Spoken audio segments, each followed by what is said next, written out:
మాజీ మంత్రి సీదిరి అప్పలరాజుపై పలాస ఎమ్మెల్యే గౌతు శిరీష పోలీసులకు ఫిర్యాదు చేశారు.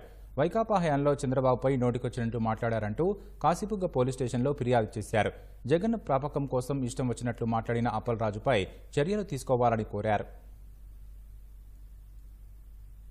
వైసీపీ ప్రభుత్వంలో మంత్రి కాకముందే మంత్రి పదవి గురించి ఆశించి ఈనాటి ముఖ్యమంత్రి చంద్రబాబు నాయుడు గారి మీద అసెంబ్లీ సాక్షిగా నోటికొచ్చినట్టు నోరు పారేసుకొని చంద్రబాబు నాయుడు గారి మానసిక పరిస్థితి బాలేదు, నేనే సర్టిఫై చేస్తానన్న మాజీ పశువుల మంత్రి గారి మీద ఈరోజు పలాస టీడీపీ కుటుంబ సభ్యులందరూ పోలీస్ స్టేషన్లోని కంప్లైంట్ ఇవ్వడం జరిగింది. దాన్ని ఎఫ్ఐఆర్ కూడా రిజిస్టర్ చేయమని చెప్పాము. వాళ్ళు చేస్తారు.